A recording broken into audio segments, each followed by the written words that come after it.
साबिक वजीर आजम नवाज शरीफ को इंसाफ मिल गया। लीगी कायद अल अजीजिया रेफरेंस से भी भरी। इस्लामाबाद हाई कोर्ट ने कायद नून लीग की सजा के खिलाफ अपील मंजूर कर ली। एहतसाब अदालत का फैसला मुअत्तल। नैब के गवाह वाजिद जिया तस्लीम कर रहे हैं, कोई सबूत नहीं है। मफरूजे पर कभी सजा नहीं होती। चीफ जस्टिस आमिर फारूक के रिमार्क्स। नवाज शरीफ की बरियत पर लीगी क़यादत का इजहार तशक्कुर। सदर शहबाज शरीफ ने कहा, नवाज शरीफ को नाअहल करार देने के लिए बनाए गए झूठे मुकदमात अंजाम को पहुँच रहे हैं। ज़ाया होने वाले 7 साल सिर्फ ज़ाती नुकसान नहीं, पाकिस्तान की तरक्की और खुशहाली का नुकसान था। हमजा शहबाज ने कहा कि झूठे केस बनाकर कौमी खजाने को नुकसान पहुँचाया गया। तर्जुमान नून लीग मरियम औरंगजेब ने कहा, अल्लाह ने आज नवाज शरीफ को तमाम मुकदमात में सुरखरू कर दिया। नवाज शरीफ चौथी बार वजीर आजम बनेंगे और मुल्क की तरक्की का सफर वहीं से शुरू होगा जहां रुका था।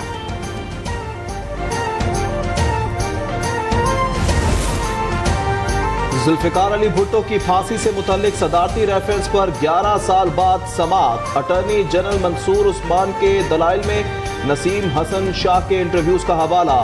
जस्टिस जमाल मंदुखेल ने रिमार्क्स दिए, आप बयानात पर इन्हिसार कर रहे हैं। जस्टिस मंसूर शाह ने कहा, पूरा रेफरेंस टीवी इंटरव्यूज के गिर्द घूमता है। क्या सदर मुमलिकत रेफरेंस भेज सकते हैं कि तमाम पुराने फैसले दोबारा लिखे जाएं? दूसरी, नजरसानी की सुप्रीम कोर्ट में कोई गुंजाइश नहीं है। समाज जनवरी के दूसरे हफ्ते तक मुलतवी।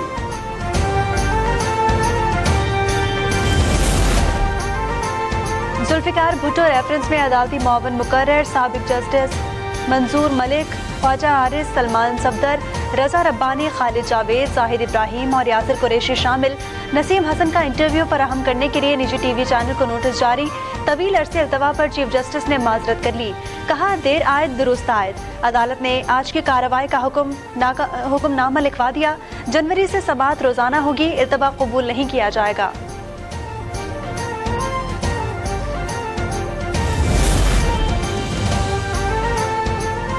भुट्टो रेफरेंस अदलिया का इम्तिहान भी है और मौका भी है।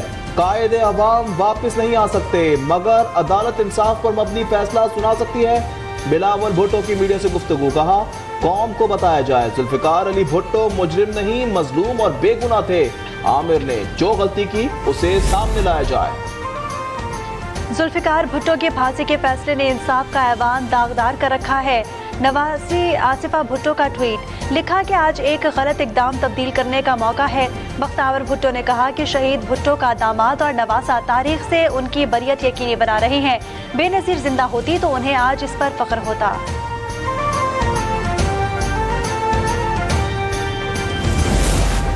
सिक्योरिटी फोर्सेस ने डेरा इस्माइल खान को दहशतगर्दों का कब्रिस्तान बना दिया। 27 वतन दुश्मन हलाक कर दिए।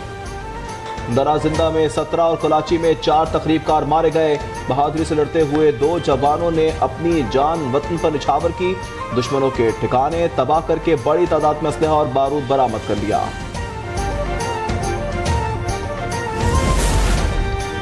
पीपल्स पार्टी ने गुजरावाला में मैदान सजा लिया। जलसे की तैयारियां मुकम्मल। पीपी आज अवामी ताकत का मुजाहरा करेगी। गुलाम हुसैन पार्क में वर्कर्स कन्वेंशन का एहतमाम। चेयरमैन बिलावल भुट्टो खिताब करेंगे। सिक्योरिटी के सख्त इंतजामात।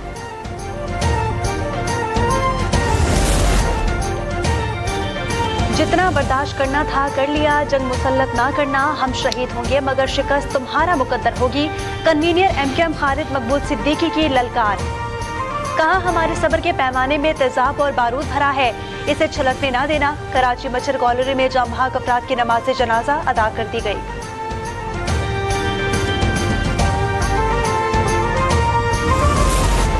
आज इस्लामाबाद हाई कोर्ट ने इलेक्शन कमीशन की जानिब से की गई 3 हल्का बंदियों को मुस्तरद किया है। कुछ हल्कों में हमारे एतराज़ात ठीक साबित हो गए। एमक्यूएम रहनुमा मुस्तफ़ा कमाल की गुफ्तगू। कहा, हम चाहते हैं कि आने वाले इलेक्शन साफ और शफाफ हों। हमारे 9 एतराज़ात पर 2 दिन बाद सुनवाई होनी है। उम्मीद है इस पर मुनसिफाना फैसला होगा और हल्का बंदियों को दुरुस्त किया जाएगा।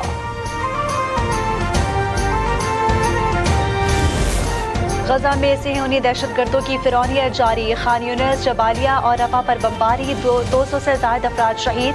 तादाद 18,200 हो गई। यहूदी फौजियों ने अल-ज़ाहरी अस्पताल का मुहासरा कर लिया। हमास का भरपूर जवाब, 2 अफसर हलाक और 3 फौजी जख्मी हो गए। इजराइल ने कैदियों के तबादले की तजावीज़ सुनने पर आमादगी जाहिर कर दी।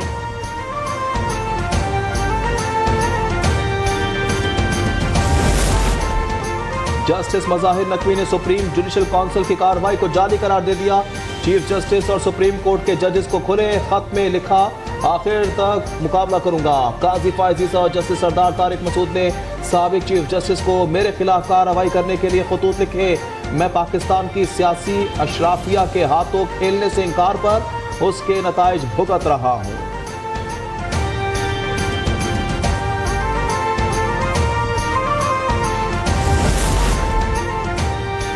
कराची के आरजे मॉल में आग बिजली के तार स्पार्क होने की वजह से लगी। कराची पुलिस ने तहकीकाती रिपोर्ट तैयार कर ली। इमारत में नाकिस इलेक्ट्रिकल और फॉल्स सीलिंग के बायस शोले भड़क उठे। 4थी मंजिल पर कैफेटेरिया में आग लगी। फायर एग्जिट और आलात न होने की वजह से ज्यादा नुकसान हुआ।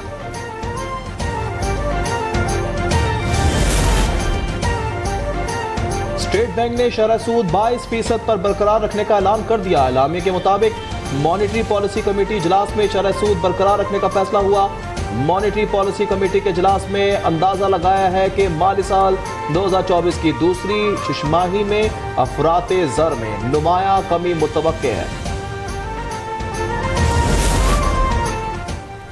सिंध और बलूचिस्तान में भी गैस महंगी करने की तैयारी। सुई सदर ने 226.18 रुपए फी MMBTU इजाफे की दरखास्त कर दी। ओगरा 18 दिसंबर को कराची में समाअत करेगा।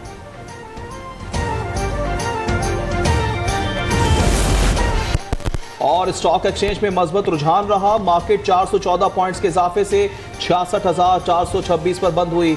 ओपन मार्केट में डॉलर की कीमत में इस्तेहकाम। अमरीकी करेंसी 284 रुपए 75 पैसे पर मुस्तहकम रही।